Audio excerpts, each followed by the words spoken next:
bienvenue sur Radio Gaston.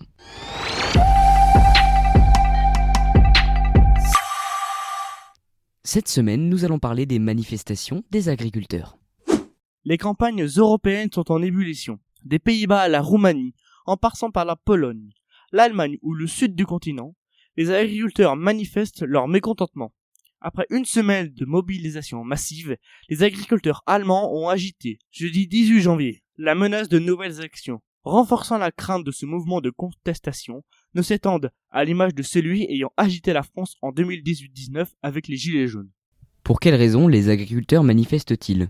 Ces mobilisations, qui émergent à chaque fois pour des raisons qui leur sont propres ou en lien avec des décisions nationales, hausse des taxes sur le gasoil, concurrence des importations ukrainiennes, réduction de l'usage des pesticides, limitation des rejets d'azote ou des gaz à effet de serre, augmentation des jachères pour préserver la biodiversité, interviennent alors que les discussions sont tendues à Bruxelles. Quelle est la raison la plus importante de ces manifestations ? Les tenants d'une agriculture productiviste, comme la Fédération nationale des syndicats d'exploitants agricoles, FNSEA, ou son homologue européen, le Comité des organisations professionnelles agricoles, Confédération générale des coopératives agricoles, COPA-COGECA, dénoncent le pacte vert européen ou Green Deal. Qu'est-ce que le Green Deal ?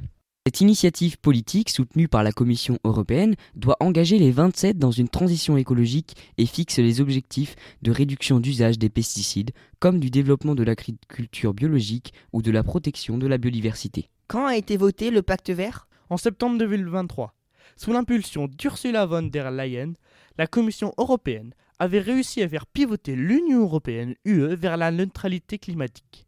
Avec le pacte vert Union européenne, l'UE s'est donné des objectifs climatiques clairs et ambitieux pour 2030 et 2050 et, pour les atteindre, elle a adopté une série de mesures législatives.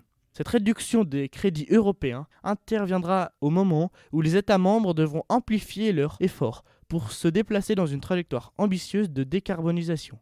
Ils devront donner l'exemple en mettant en œuvre une réduction accélérée des émissions des bâtiments publics. Dans le même temps, ils devront contenir leur édifice budgétaire et maîtriser leur endettement. Ce déficit de financement vert risque donc de représenter un obstacle majeur à la mise en œuvre du Green Deal européen. Qui sont les porte-paroles des revendications des agriculteurs ? Partout, en Europe, les partis d'extrême droite sont désormais les porte-paroles d'une agriculture que le Green Deal mettrait en péril. À commencer par le Rassemblement national en France, dont la tête de liste aux élections européennes, Jordan Bardella, a appelé mercredi 17 janvier à Strasbourg à déclarer l'état d'urgence agricole. Y a-t-il eu des incidents lors des mobilisations ? Oui, alors que les agriculteurs poursuivent leurs actions de colère pour obtenir des mesures concrètes de la part du gouvernement, une femme et sa fille sont mortes, tandis que son conjoint a été gravement blessé, lors d'une action de blocage en Ariège ce mardi 23 janvier à l'aube.